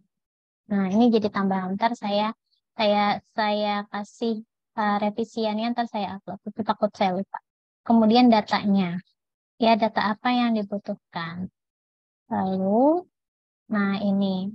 Tadi health event-nya, datanya bisa data penyakit, bisa dari sindrom, gejala, dari public health issue, dari lingkungan, faktor, kayak tadi. Kamu nanti coba tanya aja kalau yang anak Kesling, ada surveillance jentik nggak? Gitu ya. Biasanya tuh jentik itu angka bebas jentik di setiap puskesmas diminta datanya buat menentukan pengendalian DBD gitu. Nah, terus ini masih data source. Nah, definisi kasusnya. Nah, ini yang udah saya kasih tahu kemarin. Nah, ini tentang informasi ya, teman-teman. Kalau misalnya data flow-nya, peripheral level nih, kalau dari sektor kesehatan itu dari puskesmas, dia lapor ke dinas kesehatan. Oke, dari dinas kesehatan, dia lapor ke Minister of Health, Menteri Kesehatan. Menkes lapor ke WHO sebagai organisasi kesehatan regional dan internasional. Nah, ini sistemnya sama ya, tasnya sama. Nah, kemudian nanti perlu dilihat karakteristik datanya, validasi datanya, sampai ke hipotesis. Tapi kalau di surveillance deskriptif nggak ada hipotesis ya. Kemudian ini karakteristik data, validasi data nih, ini epic sekali. Banyak nggak data yang hilang? Data yang bias, data yang berganda. Kok ini nama pasiennya 2 kali? Kok 3 kali di inputnya? Salah dong yang input. Atau kok datanya nggak lengkap, nggak ada tanggal lahir? Kok nggak lengkap, nggak ada suhunya? Kok nggak lengkap, nggak ada data kelengkapan imunisasi gitu. Itu penting sekali kelengkapan data. Kemudian, nah, time, place, sama person penting karena akan kita analisis secara deskriptif, kayak grafik-grafik yang sudah pernah teman-teman interpretasikan. Nah, hipotesisnya relate itu time, bergantung dengan waktu, bergantung dengan tempat, dan juga dengan orangnya, karakteristik orangnya seperti apa. Nah, kemudian action. Ini tadi udah ya. Action, perlu ada pengendalian nggak? Perlu ada feedback nggak? Umpan balik nggak? Perlu ada kebijakan baru nggak? Ini bentuk action. dari hasil diseminasi informasi. Nah, kontrolnya bentuknya kayak gini, rapid respon, manajemen kasus, pencegahan, contoh imunisasi, feedback itu dibikin laporan, ada buletinnya enggak, ada laporan tahunannya enggak, dipublikasi enggak di website, ini bentuk feedback. Polisinya ada perubahan kebijakan enggak dari yang sebelumnya, ada perencanaan kebijakan yang baru enggak, ada persiapan buat epidemik mendatang nggak kalau ada peningkatan kasus, misalnya difteri naik ternyata karena imunisasinya turun, maka masih ada epidemic preparedness gitu ya. Kemudian dievaluasi, hasil actionnya gimana, dievaluasi, hasil surveillance-nya gimana, dievaluasi. Nah, untuk materi evaluasinya minggu depan saya sampaikan. Nah, ini function-functionnya, tujuan surveillance apa sih? Mendeteksi masalah kesehatan, melaporkan, investigasi, analisis, action, and response. Ini core function dari semua tahap surveillance. Tapi di samping itu ada support function. Fungsi surveillance yang lain sebagai bentuk melatih para tenaga kesehatan untuk mampu bekerja secara profesional dan sistematis. Kemudian ada fungsi supervisi. Ya, supervisi itu pengawasan. Dengan adanya sistem surveillance, semua yang bekerja itu akan bekerja optimal karena diawasi. Gitu. Terus-menerus harus membuat laporan, pasti akan bekerja dengan optimal. Resources, sumber daya. Resources di sini terkait dengan data, ya, utamanya. Terus standar dan guideline. Kalau sudah ada surveillance, itu akan menjadi standar untuk penanggulangan suatu masalah kesehatan. Ya. Nah, ini medis epic sekali. Indikator penyakitnya pakai apa? Persentase, rate, rasio, gitu ya. Kemudian, surveillance indicator itu ada 5 yang biasa kita sebut specific, measurable, action, realistic, and timely. Smart, spesifik itu apa? Tujuan surveillance selalu spesifik tentang masalah kesehatan tertentu. Measurable itu artinya adalah dapat diukur. Minggu depan kuis saya tanya ya, materi-materi yang sebelumnya, latihan UTS ya. Biasanya tiap minggu tuh kalau tahun lalu secara lisan saya tembak-tembakin satu-satu. Ini karena materinya banyak sekali, jadi nggak sempat saya tanya jawab. Kemudian action oriented surveillance itu harus berbasis action. Jadi tadi ada action possible to be taken apa enggak? Kamu melakukan surveillance itu ada kemungkinan perbaikan enggak gitu. Realistik, sesuai dengan kenyataannya, nggak boleh dimanipulasi. Oke, timely berkelanjutan. Continuously. Jadi indikator surveillance ada 5. Smart, teman-teman harus hafal. Ya. Nah, ini perbedaannya surveillance sama register. Kalau surveillance ini kita minta semuanya melaporkan, gitu ya, secara pasif ini. Kalau registry ini bentuknya adalah dari institusi, kemudian menyebarluaskan informasi ke semua pihak. Nah, kalau registry itu karakternya adalah too little, too late. Kalau surveillance itu lebih cepat, gitu ya. Oke, ini bentuk materi tentang surveillance dasar secara konseptual. Yang materi ke-6 adalah tentang saya share screen saya. Share screen ini. Nah, langkah-langkah dalam surveillance. Ada yang mau ditanya dulu nggak? Tentang pendalaman materi prinsip surveillance. Jelas? Oke. Kalau jelas, ini diemnya ngantuk apa enggak nyimak apa gimana? Nanti kalau misalnya ada yang mau ditanya sambil action aja ya. Nah, langkah-langkah surveillance. Tadi kita sudah berdoa ya. Oke. Komponen surveillance dan tindakan Kesmas yang dihasilkan. Kamu lihat. Komponen surveillance itu secara umum ada pengumpulan data, analisis, interpretasi, dan diseminasi. Nah, public health surveillance, public health action-nya Jadi kan dari hasil surveillance ini tujuannya ada tindakan untuk memperbaiki masalah tersebut. Priority setting. Berarti dari berbagai penyakit yang harus diprioritaskan yang mana nih? Gitu. Kemudian planning, implementing, and evaluating disease. Jadi kayak tadi yang saya bilang, ada perencanaan untuk kedepannya apa? Proses investigasi perlu dilakukan nggak? Kontrol dengan imunisasi. Pencegahan dengan imunisasi, misalnya kontrol dengan pembatasan perjalanan atau kontak misalnya. Tuh ya. Jadi tergantung dari hasil surveillance seperti apa. Nah,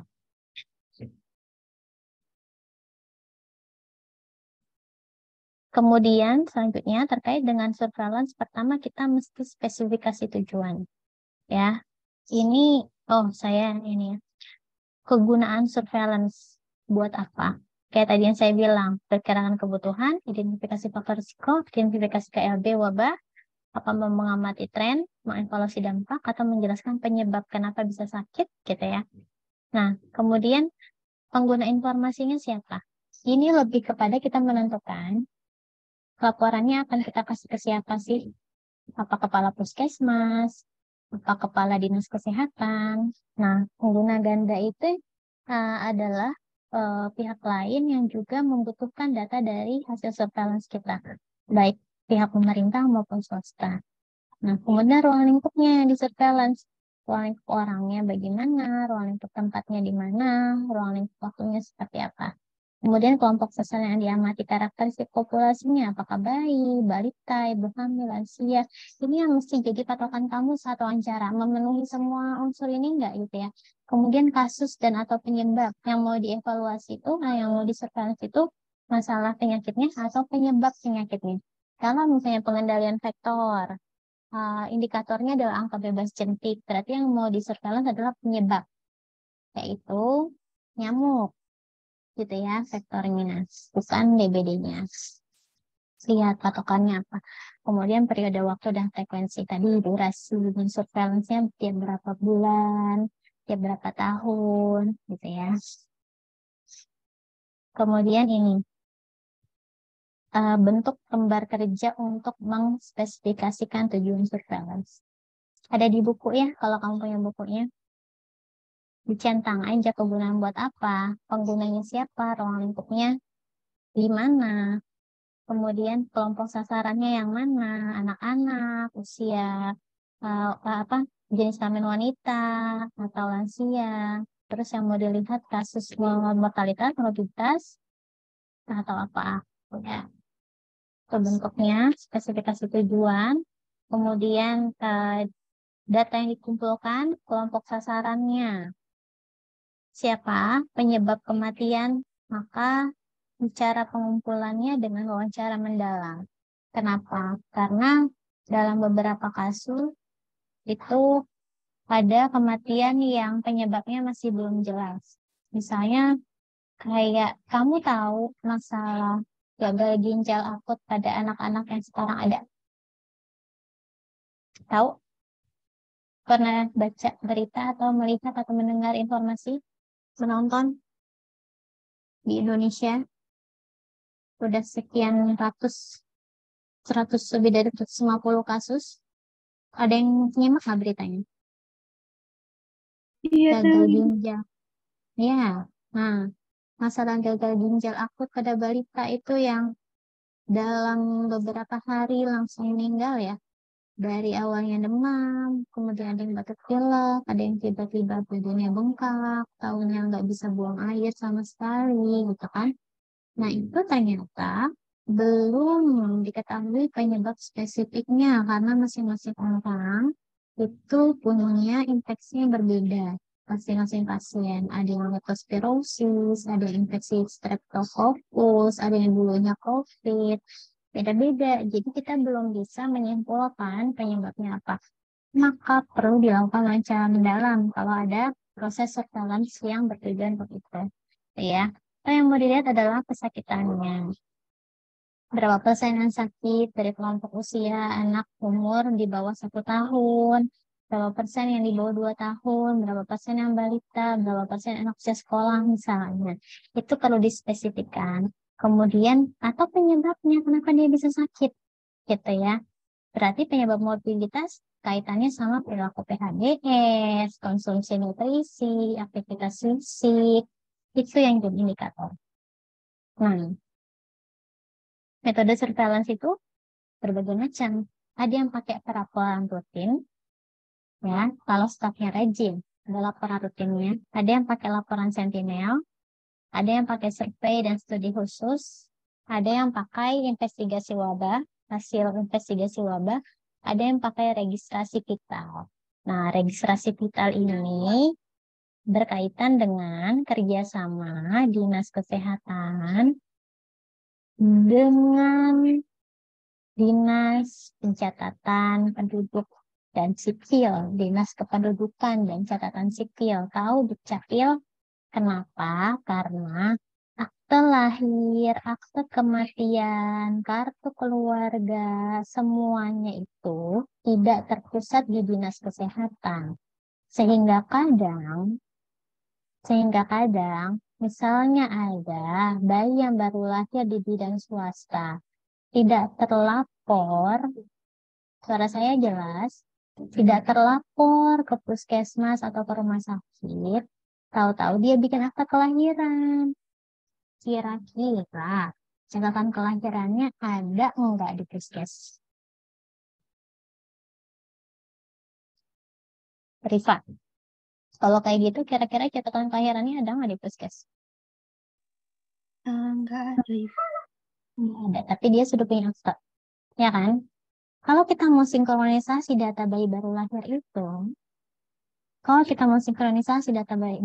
lahir itu, maka harus minta data dari registrasi vital ke Dukcapil, ke kelurahan, benar nggak?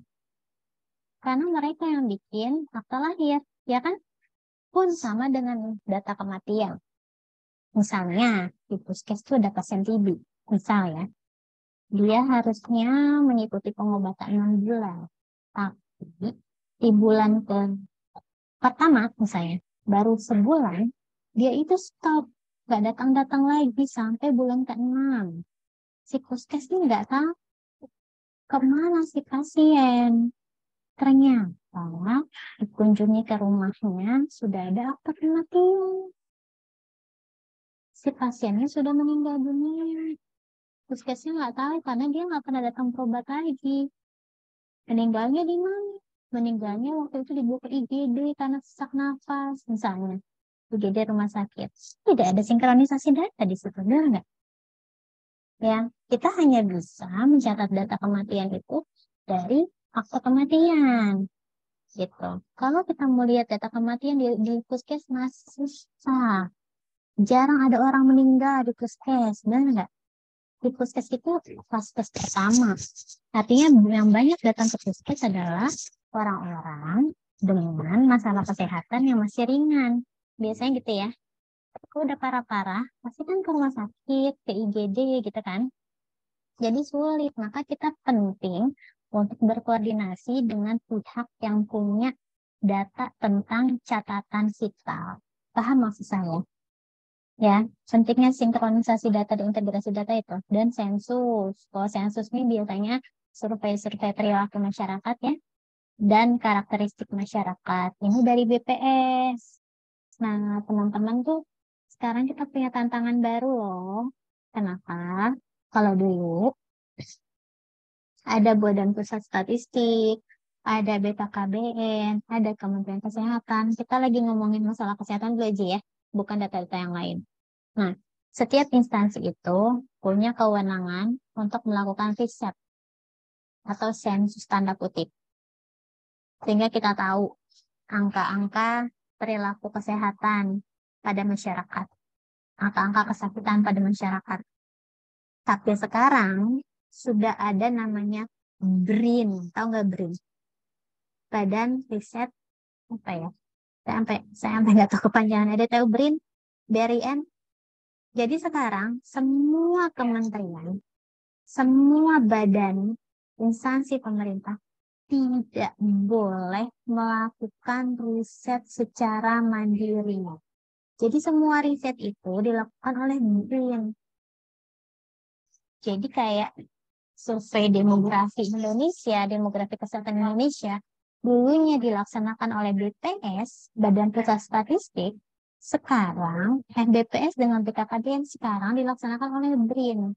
Jadi tidak lagi pihak-pihak yang memang punya spesialisasi di sana gitu. Nah, kemudian masalahnya di mana? Masalahnya adalah sistem yang baru ini yang belum ada kejelasan tentang integrasi data dan validasi dan validitas gitu ya. Validitas datanya tuh kita nggak tahu karena mereka pasti pakai sistem baru, instrumen baru gitu. Karena orang-orangnya pun berbeda gitu. Nah, untuk mengumpulkan data, prosedurnya seperti apa? Kita mesti bikin definisi operasional kasus. Data apa yang mau dikumpulin? Kalau tadi surveillance nih, saya minum dulu bentar.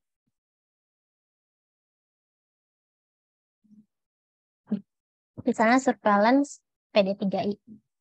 Definisi operasionalnya berarti apa?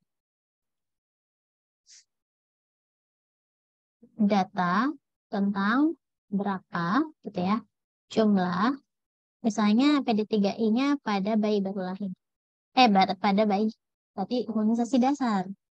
Jumlah bayi usia 0 sampai 12 bulan yang melengkapi imunisasi dasar di antaranya 1 BCG 1 kali pada bulan pertama, ya kan? Kedua, DPT, HIB, polio pada bulan kedua, ketiga, dan keempat. Ketiga, MR, campak, dan rubella pada bulan ke-9. Itu kan? Itu masuk. Nah, yang baru itu, PD3I itu sudah ada tentang rotavirus sama PCV. Jadi PD3I-nya nambah tuh. Ada vaksin baru namanya vaksin rotavirus sama vaksin PCV. Rotavirus dikasihnya 2 kali atau 3 kali gitu, saya agak lupa. PCV itu dikasihnya 4 kali. Oke ya. Nah, berarti definisinya panjang tuh. Kalau surveillance-nya PD3I. Jelas maksud saya. Berarti kalau misalnya definisi kasus buat surveillance jentik gimana? Misalnya angka bebas jentik. Berarti definisi operasionalnya adalah berapa rumah ya dalam satu RT gitu ya, atau dalam suatu wilayah tertentu yang bebas jentik. Jadi misalnya di satu RT itu ada 100 rumah. Dari 100 rumah itu dari hasil pemantauan setiap bulan ya, tadi ada waktunya setiap bulannya. Dari pemantauan setiap bulan ternyata masih ada 15 rumah yang ada jentiknya. Berarti yang bebas jentik berapa? 85 dari 100 kan? Artinya 85% dari RT 1 misalnya sudah bebas jentik. Itu definisi operasional. Paham maksud saya?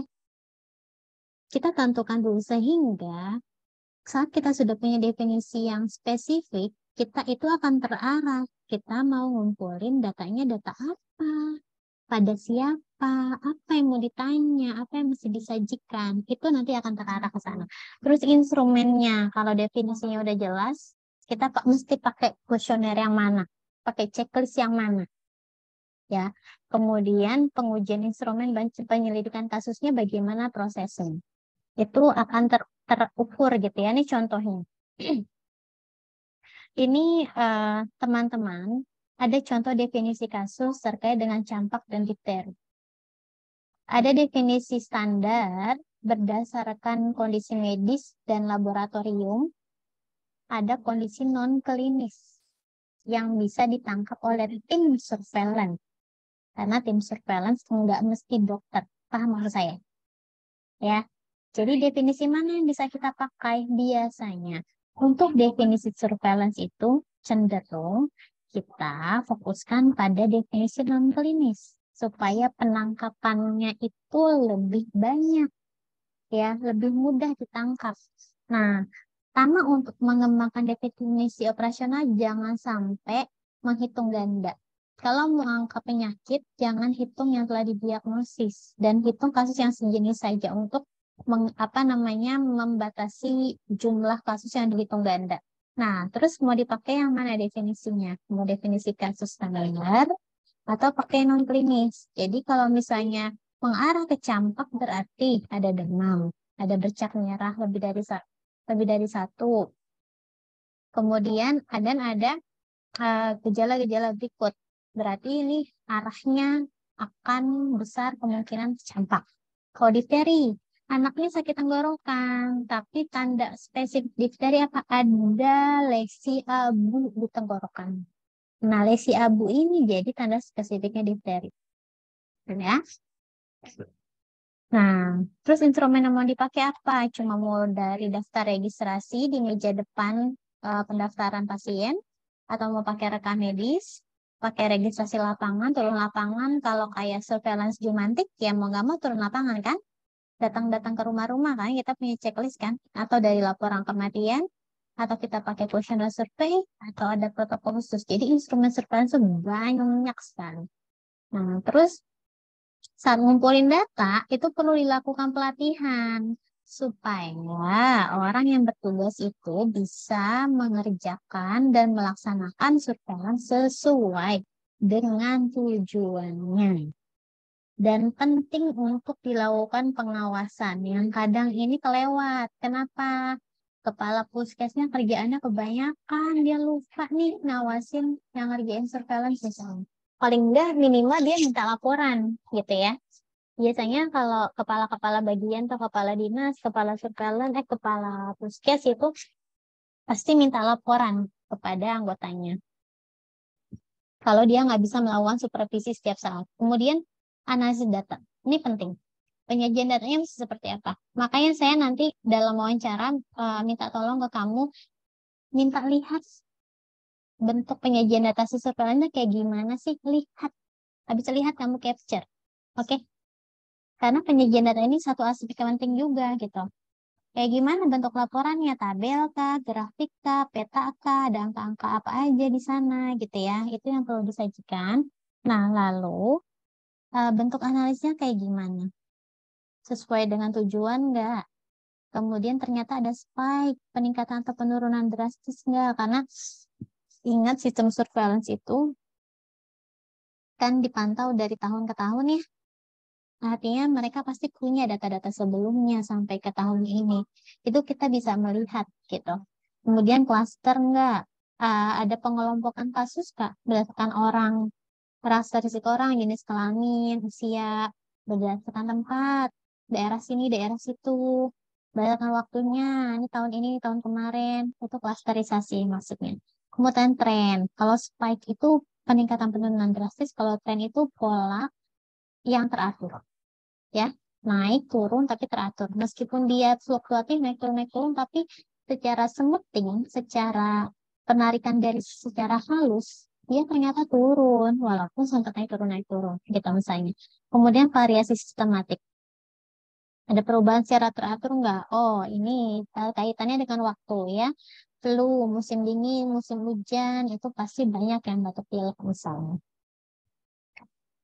Nah, kemudian penyelidikan penyebab. Kalau udah dicari tahu, ketemu masalahnya, identifikasi penyebabnya. Nah, kadang-kadang mencari tahu penyebab itu seringkali kita nggak bisa cuman melihat dengan mata.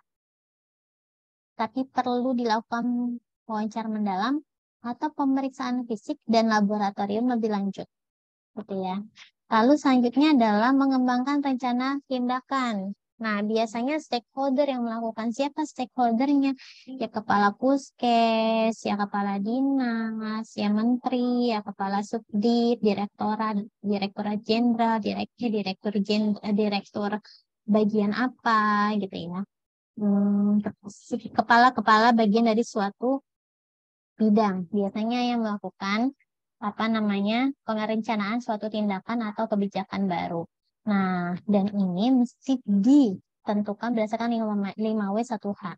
Pada siapa, what, di mana, kapan, ya. kenapa mesti diambil tindakan tersebut, dan how ini tentang implementasinya. Ya, jadi mesti menjawab 5+1. Nah, kemudian untuk menyajikan laporan, kita mesti tentukan dulu nih sasarannya siapa. Atasan kah? Menteri ke Presiden kah? Kita mau nyampein laporan ke masyarakat kah? Ke donor? Ke donor nih yang ngasih pembiayaan ya. Misalnya ternyata surveillance itu dibiayai oleh pihak luar. Misalnya dari UNICEF, dari WHO, dari UNDP misalnya ya, dari Global Fund misalnya. Kalau TB itu kebanyakan dari Global Fund, maka kita mesti setor laporannya ke Global Fund. Nah, atau laporan mesti disampaikan juga sampai ke WHO. Biasanya ini presiden atau menteri yang mesti nyampein ke WHO. Nah, ini mesti dilakukan secara rutin dan tepat waktu. Oke, untuk diseminasi laporannya. Nah, itu materinya. Berdoa setelah belajar ya. Ada yang mau ditanyakan nggak? Dari materi yang saya sampaikan tadi. Proses pelaksanaan surveillance sistematis ya. Sistematis. Jadi nanti teman-teman memang mesti baca terperinci, kemudian bertanya sebanyak-banyaknya dalam setiap langkah itu. Nanti kamu bisa kembangkan tuh dari instrumen yang saya kasih ya pada wawancara, petunjuk tugas. Data apa saja yang dikumpulkan. Nah, terus ada bagaimana proses pengumpulan data. Nah, proses pengumpulan data ini patokannya dari tadi PPT yang saya kasih. Ya, yang mana proses pengumpulan data itu dari yang tahapan definisi kasus, ya, kemudian instrumennya yang dipakai apa, kemudian bagaimana proses supervisinya, ada pelatihannya enggak, gitu. Itu boleh.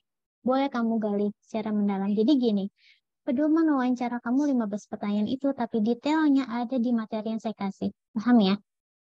Jadi harapan saya silakan sambil dibaca-baca supaya saat kamu wawancara tuh nggak ngeblank banget gitu. Ya, nggak ngeblank banget. Nah, itu materi tentang pelaksanaan sistem surveillance yang baik. Tadi ingat SMART. Karakteristik sistem surveillance yang baik itu ada SMART, apa? S-nya? Saya yang tahu? Spesifik. Spesifik. M-nya? Measurable. Measurable. A-nya? Oriented. Action. Oriented. R-nya? Realistic. Hah? Realistic. Realistik. Betul, Widya. Terus T-nya? Timely. Timely. Ya, itu 5 standar sistem surveillance. Jadi, kalau mengacu pada itu, kita masih banyak melihat celah pada sistem surveillance kesehatan di Indonesia. Belum semua dipantau. Ya, kayak pemerintah kita belum bisa, apalagi perilaku. Surveillance perilaku tuh sulit. Ya, berapa persen yang melakukan gaya hidup sedentari, atau berapa persen yang melakukan aktivitas fisik sesuai dengan anjuran Kemkes seminggu 3 kali 30 menit. Itu belum ada gitu ya sistem surveillance di masyarakat. Jadi mereka masih berbasis fasilitas kesehatan yang dipantau penyakit saja, biasanya kayak gitu ya, karena agak sulit sistem surveillance pada masyarakat ya. Ada yang mau tanya nggak? Jadi kalau misalnya materinya selesai hari ini, ya nggak mesti sampai 12:30 sih, kita bisa end. Karena sih jam 1 juga udah ngajar lagi gitu. Ya, paling udah 2 jam kan. Ya, 2 SKS sudah lebih lah, ya kan.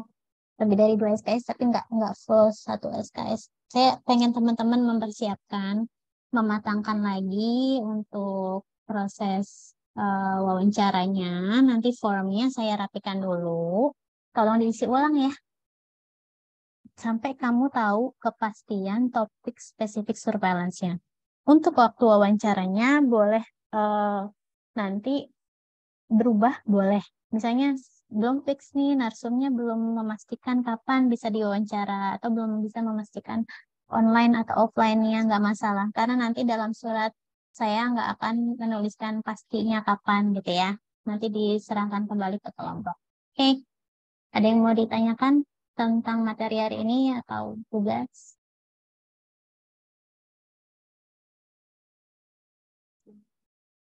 Jadi diam tanda mengantuk, diam tanda lapar, diam tanda bosan.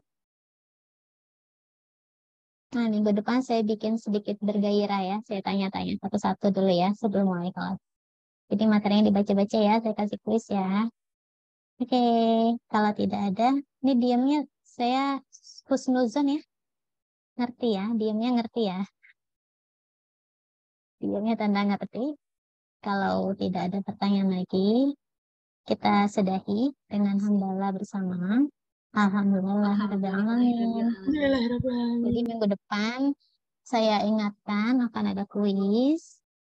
Setelah itu materi dari saya tentang evaluasi sistem surveillance, materi terakhir yang berkaitan dengan penugasan, dan akan ada Google Form yang harus diisi, jangan sampai kelupaan lagi ya, jangan ada yang ketinggalan lagi. Nanti saya kabari Faisal kalau linknya sudah bisa diisi.